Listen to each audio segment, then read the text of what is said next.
started yet. We're going to start in like 6 minutes. So I just wanted to do an introduction to warm you up, to say welcome. This has been a great conference for me, and I'm very thrilled to be on stage. This is a panel discussion for public speaking, so I hope at least some of you are interested in public speaking. Is it no? You're lying. We had a class last night together, and Maria over here gave her first lecture, and that was an awesome public speaking opportunity, and you use it very well. I'm thrilled to have that. Raise your hands if you are interested in public speaking. A lot of people. Great. Raise your hands if you want to start public speaking. Okay. Now raise your hands if you're afraid to do so. A lot of people. Perfect. Great crowd. This is what we're gonna address today. We have 40 minutes, okay? And we're gonna take the first 20 or so minutes to talk about the experiences of our guests today, our panelists, who were all speakers today. And the next 20 minutes, we're gonna take questions from you. So if you have something in mind, write it down. I'm going to ask. We're going to have 20 minutes of discussions and questions with you to make sure that we address your concerns about public speaking.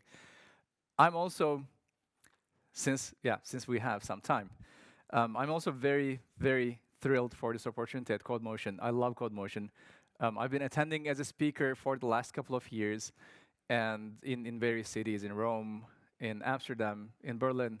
And this year, we wanted to try something different. We wanted to try a panel discussion. What I did in the past was I was talking about public speaking as a conference talk. I have given it at a couple of conferences. I've given it as workshops. And the goal is to encourage more and more people to pick up public speaking, to pick up conference speaking, because we will only gain from your experiences. And I thought, let's try something different. Let's try to bring in the audience to the talk. And let's make sure whenever we're talking about public speaking, we're also hearing from the audience their concerns, their fears, and what they think of public speaking. And maybe we will inspire a couple of people to at least try their chances at public speaking. Now, obviously, I'm talking from a point of experience in trying to engage people into public speaking. There has been a couple of people who started public speaking as a result of our workshops with Women Tech Makers Berlin. And anybody from Women Tech Makers Berlin here, who goes to their meetups? A lot of people. Perfect. Oh yes, great. Yeah, I could have a round of applause for that. Thank you.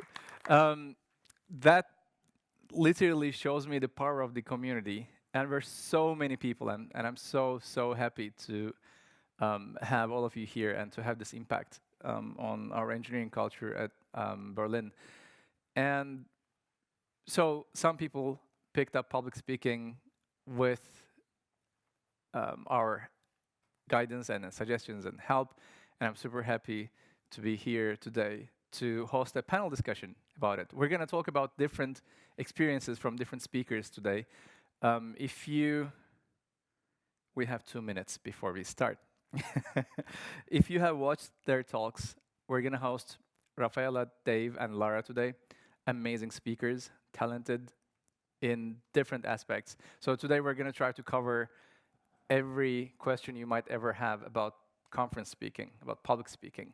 So gear up. We're going to start in a couple of seconds, and then it's gonna be a great ride.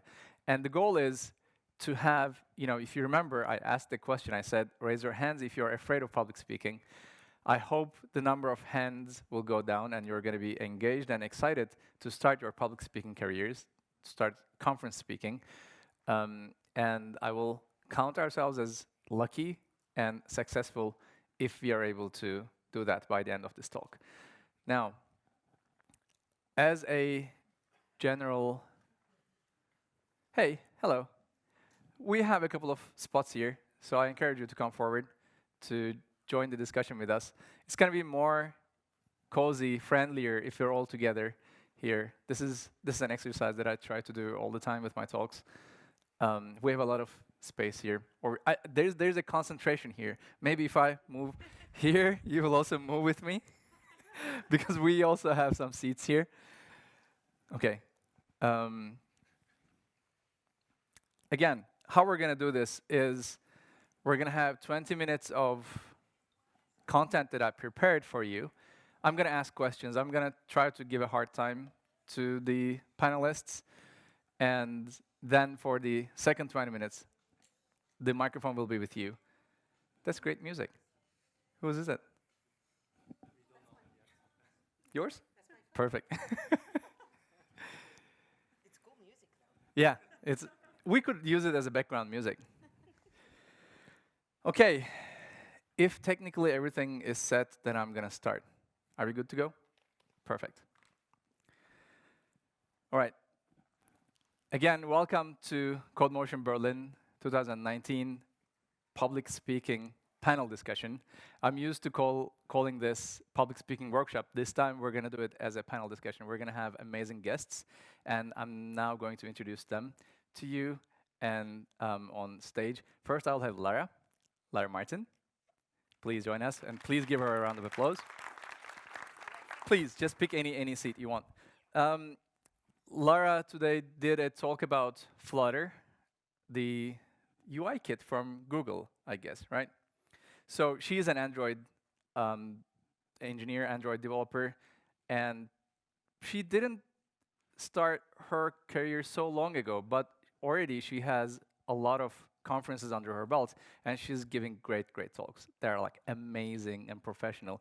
And if you watched her talk, I think you know what I'm talking about. And if you didn't, next time you find an opportunity, please watch Lara, and welcome. Thank you. Is that on? I don't know if it's on. Okay. Is it on? Yes. All right, okay. perfect. Thank you.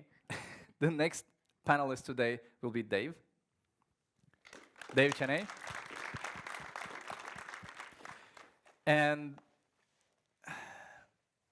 so Dave is also a very skilled and professional speaker, I would say. I don't know how he would announce himself as if professional or not, but he's delivering amazing talks. Very technical, very detailed. He always goes to the extra mile that content you can never find online or anywhere else, but still he makes those talks so engaging and so fun to watch. It's almost like watching a crime movie. You're always like, what's going to come next? How will he solve this problem next? And so it was a pleasure to watch him on stage today as well. And another round of applause for him. Thank you very much. All right, and Rafaela Isidori is our third panelist. Welcome. Oh, no. Yeah, we have Hi. 2 mics, so we're going to shuffle it Yes. in between us.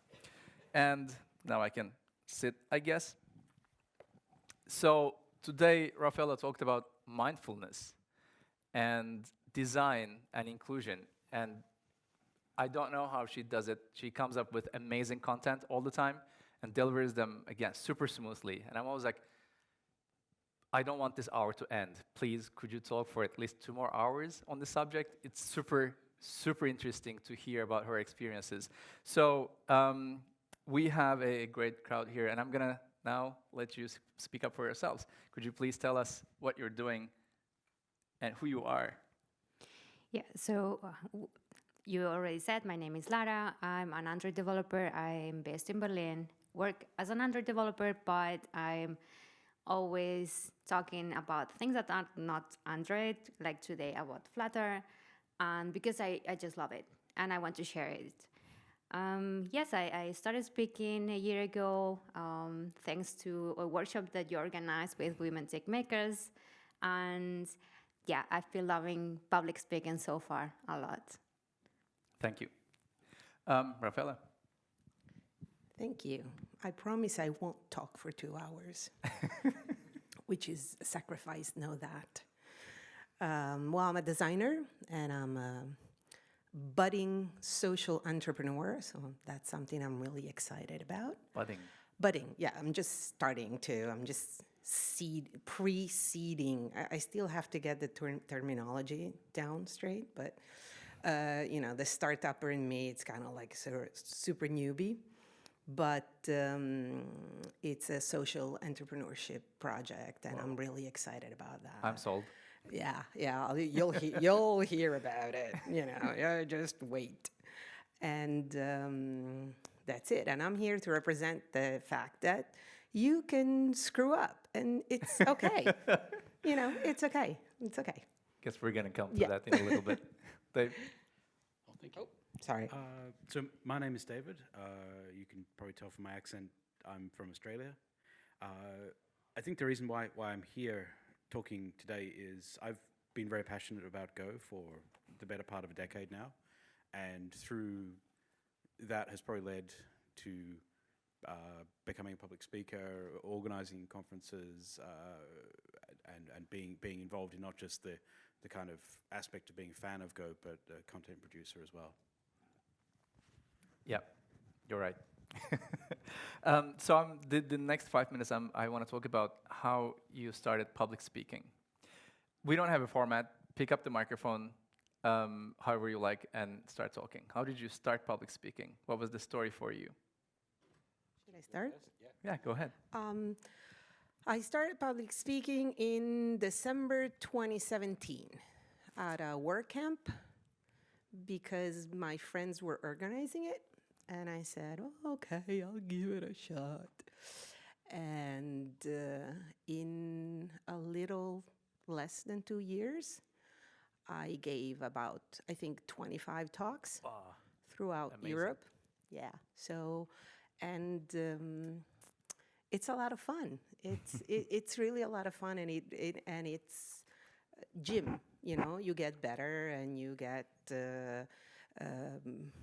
just smoother at things, and also less concerned that people are gonna hate you, which is a concern that one has at the beginning. So that's a start. So my suggestion is, local meetups or local occasions. The events that your friends organize. To the events. Halloween parties, Christmas parties. Well, maybe. I don't know if they invite you again. I mean, it depends how entertaining a speaker you are, because otherwise, they're like, no, they give you the wrong date, so you show up and the party was yesterday. Long date for Christmas. But no, it's actually fun. I think that if you are in a safer context, it's easier to start. It's less cold.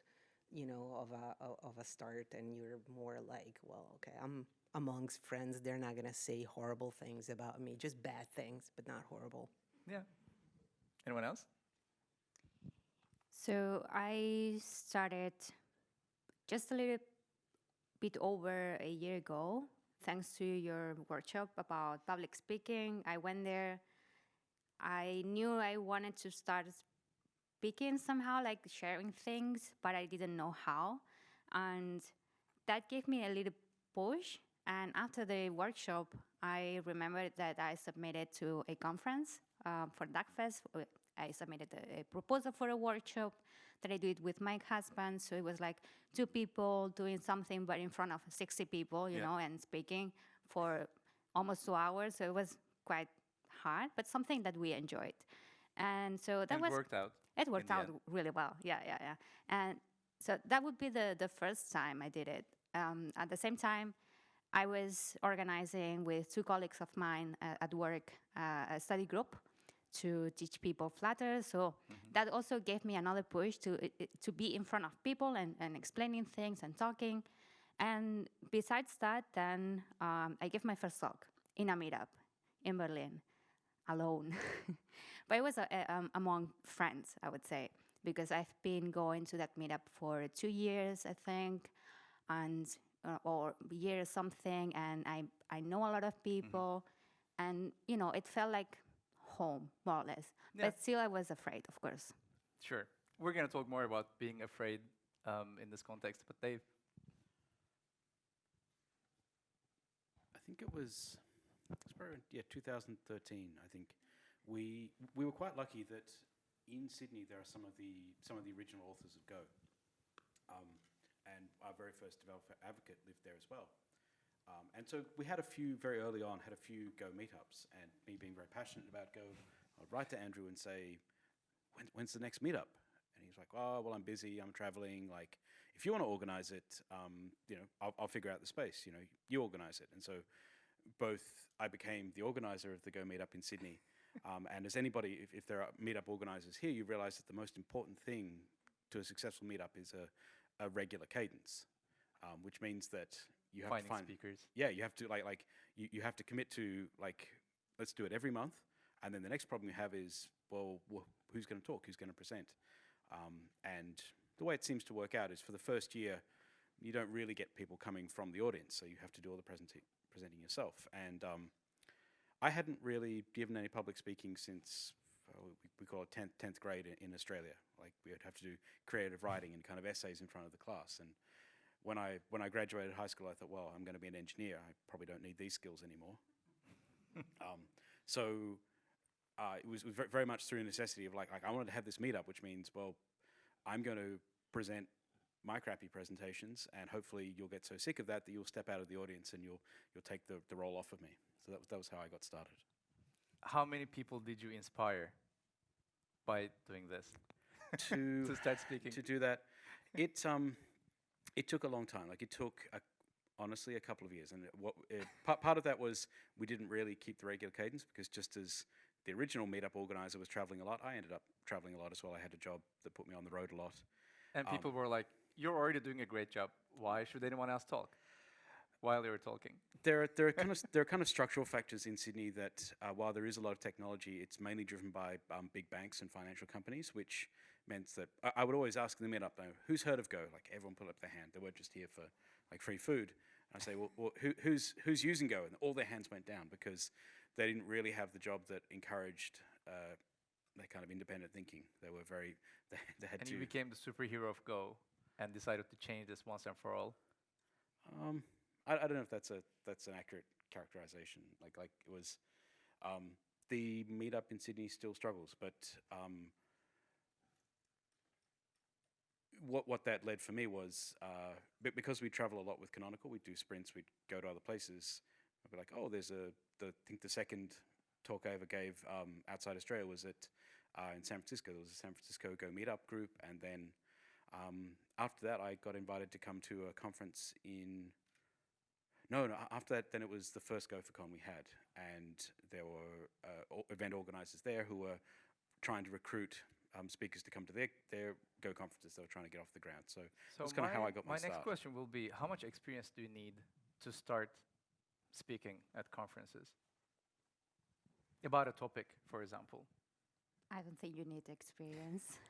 Okay. You can start, and you will gain experience as you do. That's what I think.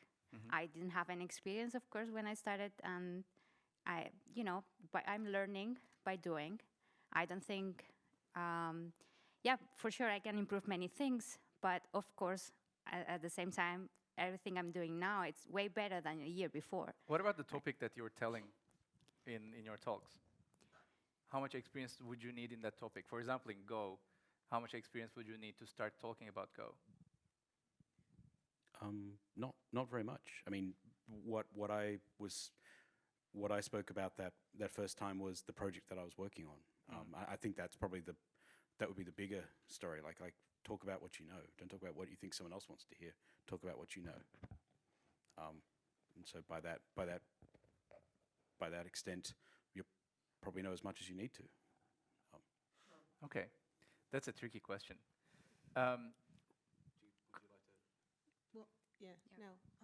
Well, I just want to add that, because that is usually a big stopper for people. So let's ask the audience. Please raise your hands if you think you need a lot of experience before talking about a topic. Like you need to be an expert on a topic. Perfect. That's a great show of hands. This is why we're discussing this right now. Yes, and the thing is that if, like Dave said, if you tell your story, you're an expert. So often people, when they start, they think that they have to provide some kind of expertise, knowledge from up above.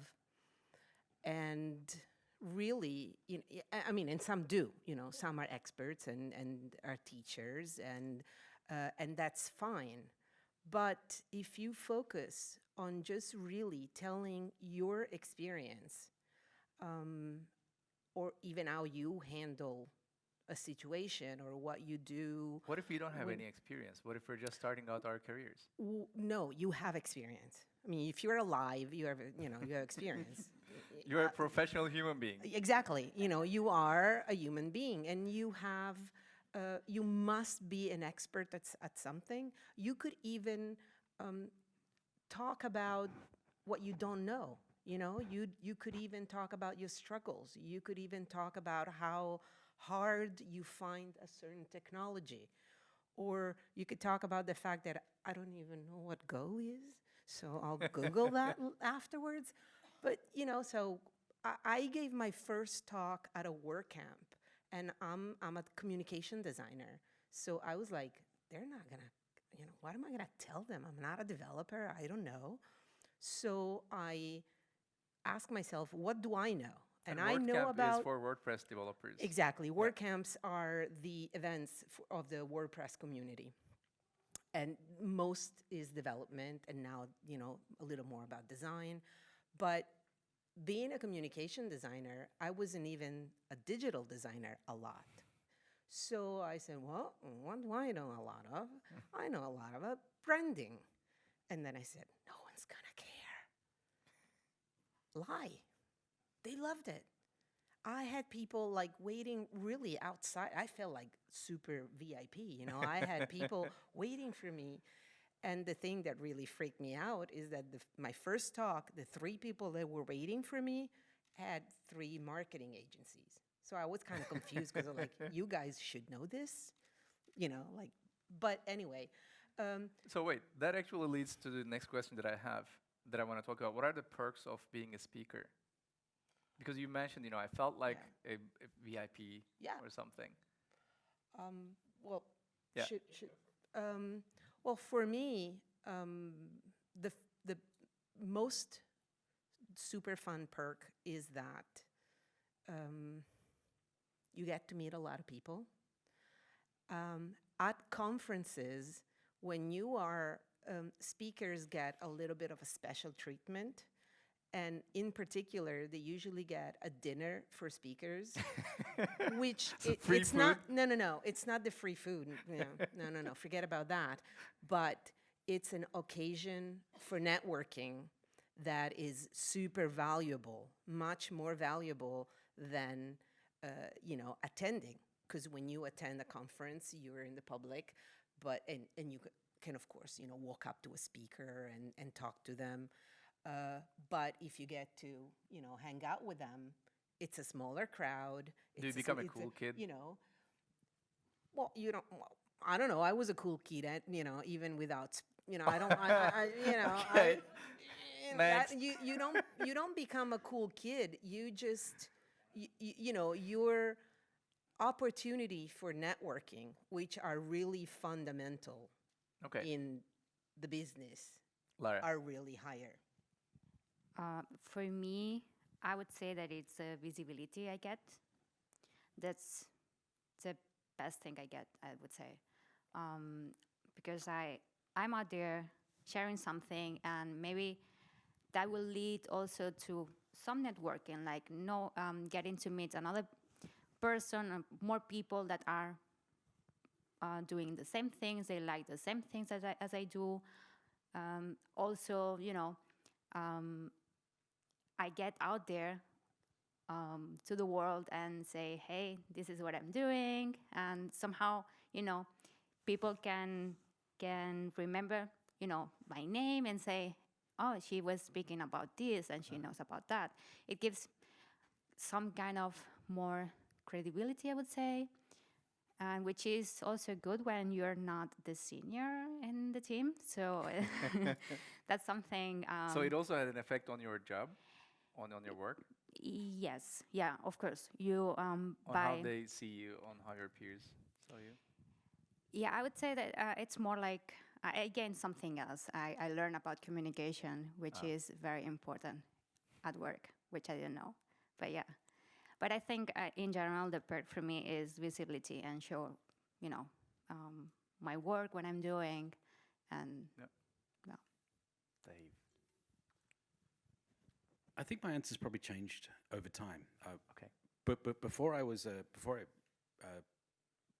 ran the meetup or spoke at a conference, my actual first interactions with my the Go community was the job I had. We were encouraged to be like we used IRC, and so it was really easy to be in the Go IRC channel. And this was very early on, as people come with a lot of questions, and it was usually the same question over and over again because like a new product, new project, like everyone hits the same roadblocks.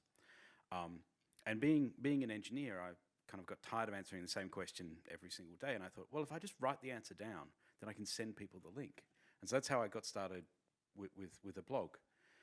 But the extension into public speaking is it's really the same story. It's really the things that I like to talk about are questions that I've answered myself. Like, I wonder why they're having that problem. You find out, you understand, and then that kind of becomes, well, now this is like a little bit of research I've done. Maybe this is be good to share with other people. But certainly what your question about what are perks of public speaking has definitely changed to me. Very early on, I think one of the first real conference talks, like on a real stage, that I gave was at .go in Paris. And at the time I remember thinking, you're going to fly me to Paris it was literally 18 minutes work. It was an 18-minute speaking slot. Like, I get a trip to Paris for 18 minutes work, where do I sign?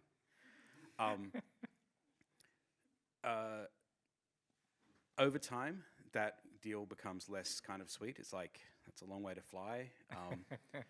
And like the environmental impacts of flying and things like that start to weigh on me. And so the things that I get out of public speaking now are, I think you mentioned that you have the opportunity to network with the speakers, to network with other people. That the speaker dinner is always fun, but the thing that I like is that I get to attend conferences that I would probably not be able to, either because they're either very expensive or probably in a place of the world that I wouldn't go to, and it gives me access to ideas that I live in a large country with a very small population. We're a long way away from everywhere, so it gives me access to ideas that maybe I wouldn't currently get to, and so that's what I look at as the benefit now. That's perfect. Thank you. Now, we have about 20 minutes left, so I want to start with your questions. I have a hand over there. So what we're going to do right now is we're going to take one of the microphones and pass it on. Thank you. Okay. Yeah. So you're I was curious how long you spent preparing a talk. And did you, how many hours of just preparing the material, of reading through it in advance, reading it to other people before you present it in front of a crowd? Yeah. For me specifically, or for the panel? Go ahead. It's one of those it depends questions. If you ask, some speakers like Scott Myers will say he invests hundreds of hours in a talk. That's a kind of like intimidating number. I certainly don't do that.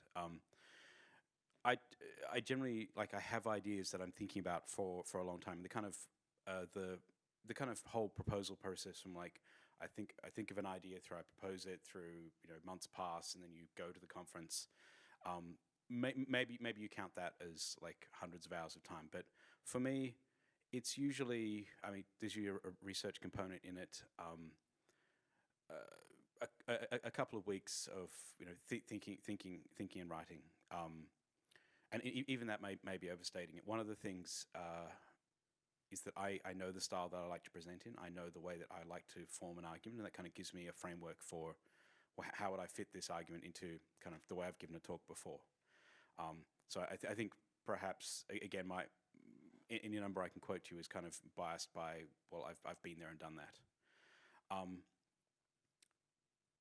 What I might answer with my other hat on, which is a conference organizer hat on, one thing that I know myself, like from my own experience, and I believe this is roughly true, like from the other people that I've mentored and worked with, is that generally like you have this idea of like, I'm going to propose a talk, and you get accepted, and there's this period of elation, and then you sit down to write it, and you're like, you feel shit. This idea is not good. Like, Why did I sign up for why, this? why did I sign up for this?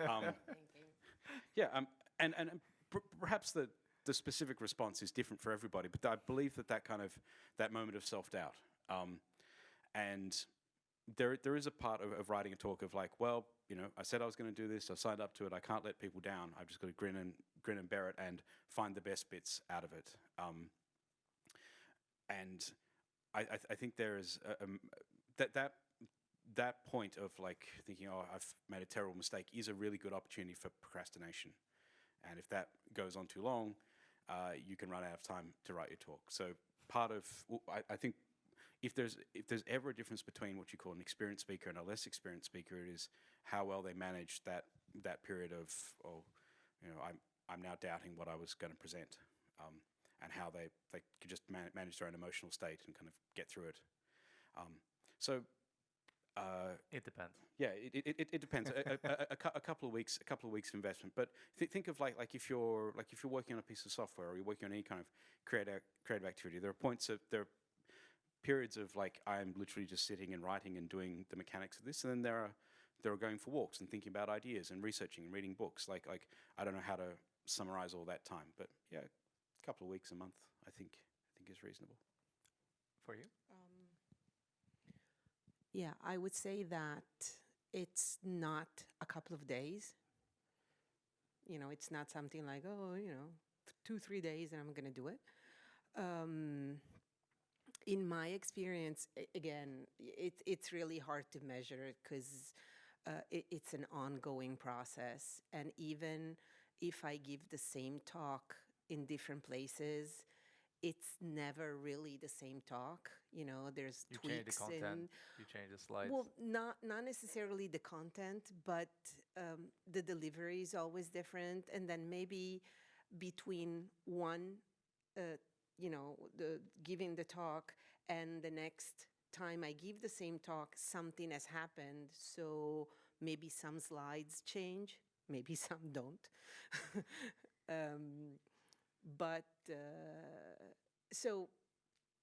But again, if you kind of start small and decide to just tell your story, you don't have to.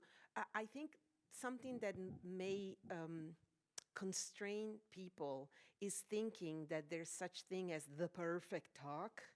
There isn't.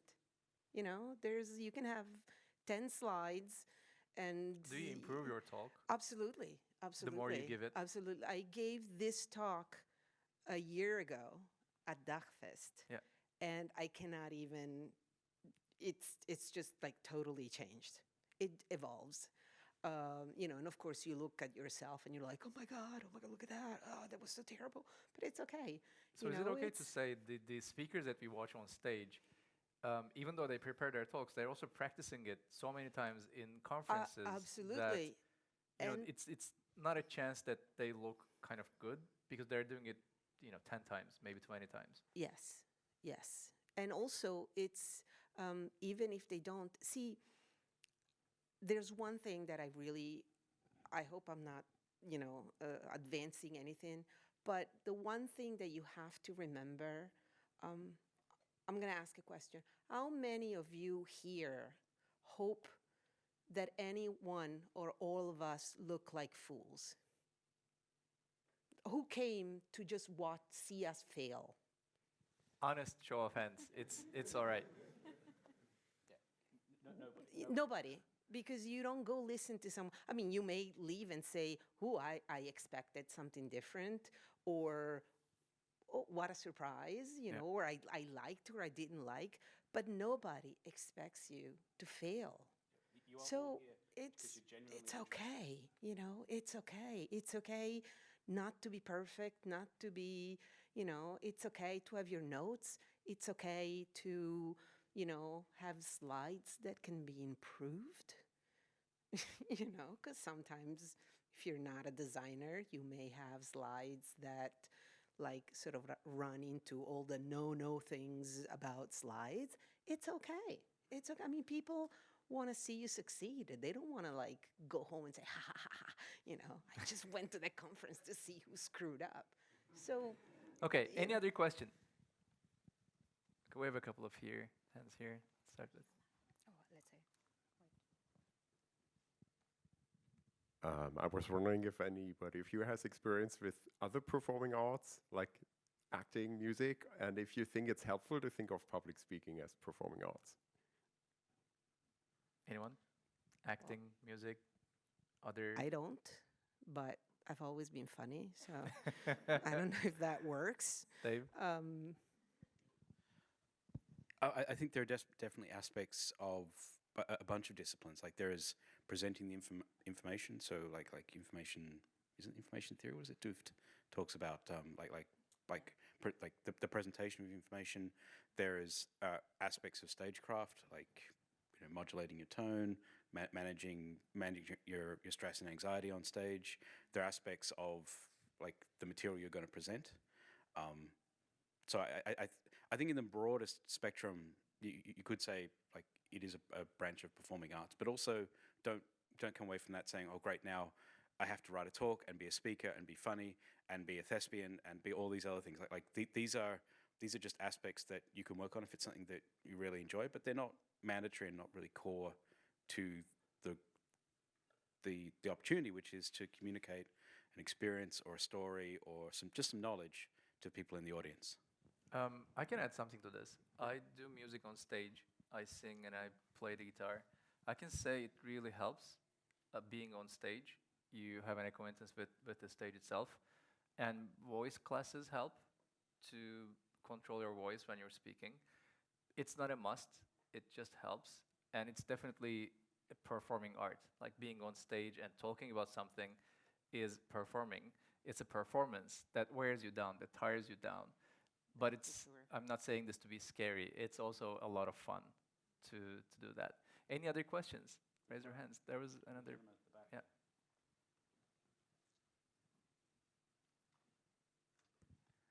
Hi. Do you have or use a particular schema when you prepare a presentation or a talk? And if you have, if you can share some details about it. Use a particular what exactly? Schema. A schema. A a pattern, Ah. a Yeah. template. Like slides, you mean, for example, or just the way No, of... when you're, let's say you're concepting a talk, you want to talk about a topic. How do you structure your talk so that the focus is going to be that topic or so? Like, in general, I always try to, like, depends on the topic, but always you need some kind of introduction into the topic, explaining what's the context, why you're talking about that. And then basically I have the core, and then at the end, some, not summary, but maybe, Resolution. resolution, conclusions, thoughts. But that's very generic, I would say. So how do you structure it? Well, specifically, there's a lot of things that you can read about it technically. There's different methods. Nancy Duarte is amazing about this. But the basic concept is one of storytelling. It's telling a story, so any story should kind of have a beginning, a kind of things that happen, and an end, you know. A little trick that I read that I found, I don't do it, I'm a designer, so I'm very good at conceptualizing things in my head. So I do like kind of the wrong things because I start writing slides and then I move them around and rewrite them. That's more difficult. A trick that I read about that is very smart, and I suggest to people that I coach, is to write out your story, use Post-it, and do a Post-it for every slide and topic, and like stick them all up on a wall so you can move them around and sort of have a story, and then you go and write your slides. Because the risk of doing slides first is that they suck up a lot of your time. Especially if you're a designer, you're going to sit there going, you know, oh, God, oh, no, I don't like this font anymore. So, you know, that's hours. Going back to your question, that's hours.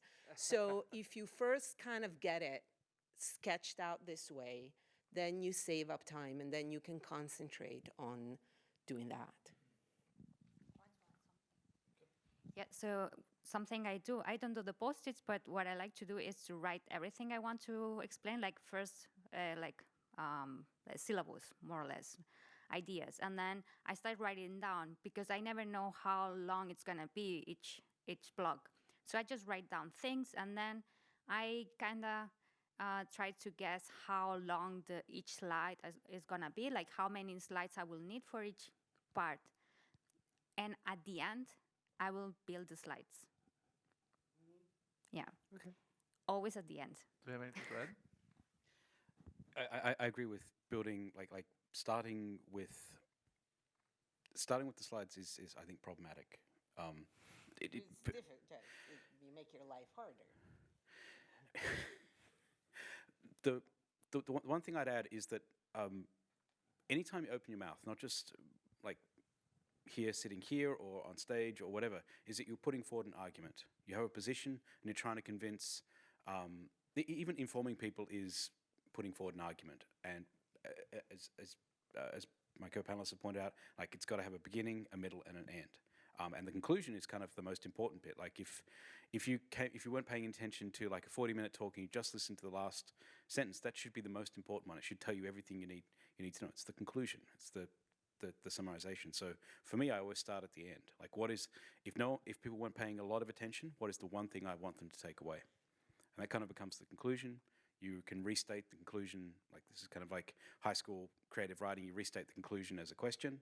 That's your introduction. Like, why do we think these things? And then in the middle, you explore those ideas and you bring it back to the conclusion. One thing that I think public speaking is it's not kind of like absurdist theater, or it's not kind of like a novel told in with an unreliable narrator. It follows that story of like There's no cliffhanger. Yeah.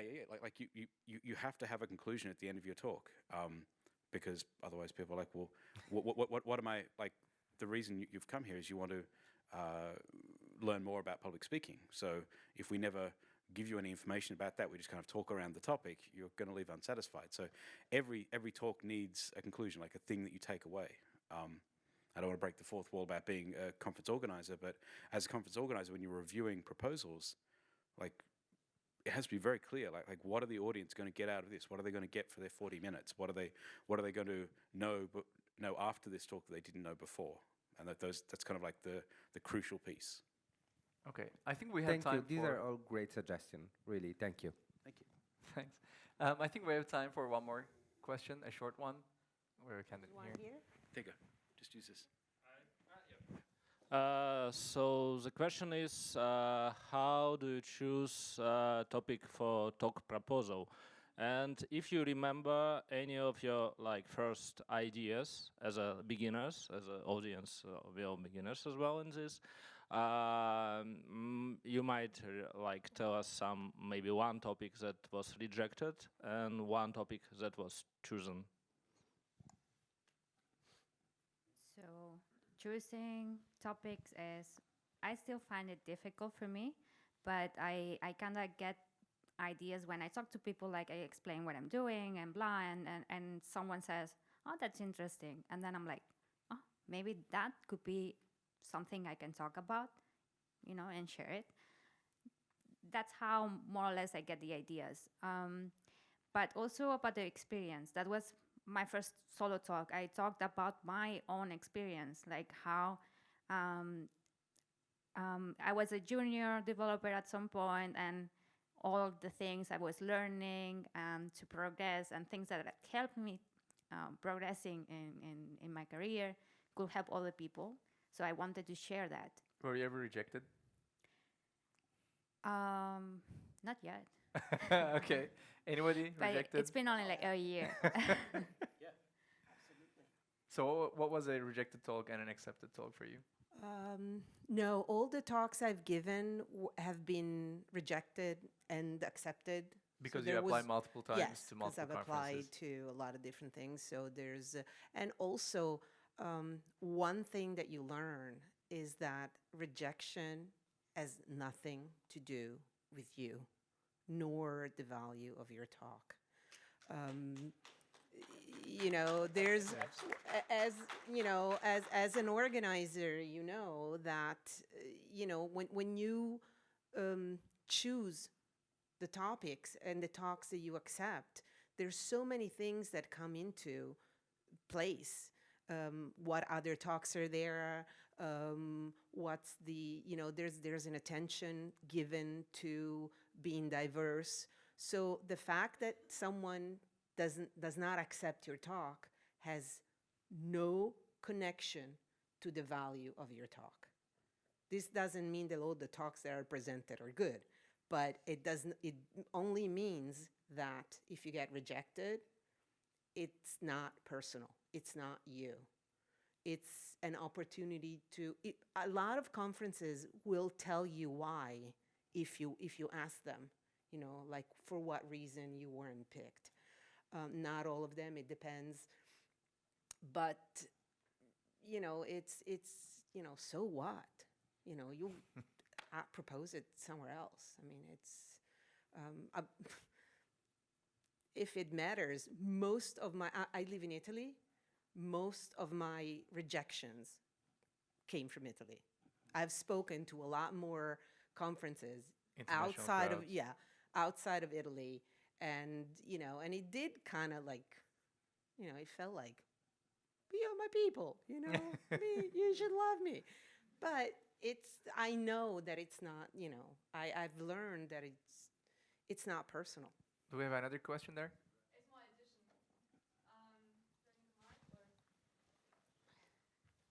Because you said like diversity, it's not always about just like having females, for example, in the audience, also about like having local speakers or first-time speakers. Like I got rejected with the same talk in a big conference where I wanted to have more female speakers, but then turns out they had a lot of locals and first-time speakers. So also diversity goes in many directions. And yeah, just be brave. And I just applied with the same talk somewhere else, and I got it. So it's like completely open sometimes. Thank Well, you. Then you get little cool things if you keep applying. Like this year, I was rejected last year in New York, and this year they wrote me and they said, "Would you please re-propose?" And then I had a conflict schedule, but I was like, "Sorry, you missed your chance." It's like dating, right?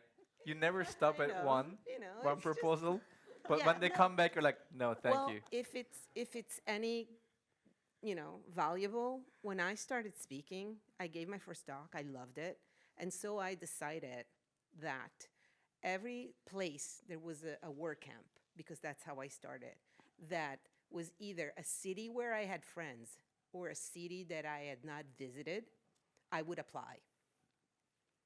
And if I got accepted, I either got to visit my friends or got to see a place that I would never go to because I've never have time, and that's a good excuse. So you know, you can make little tricks for yourself. Thank you. So we have run out of time, but I love the conversation. Thank you for all of your contributions, and I would love to thank my speakers here, the panelists. You did a great job. Thank you. We will be here, I hope. We have a 40-minute break right now before the closing keynotes. Obviously, we would love to see you at the keynote as well. But if you have further questions or if you want to discuss further aspects of public speaking, we're going to be around. Please come to us and let's talk. Thank you very much for attending. If I can I add one thing to that? I think all of us can be reached out to through social media. If you have specific questions, don't be shy. Just, you know, reach out and say, I want to know this. Yeah, always more than happy. Thank you.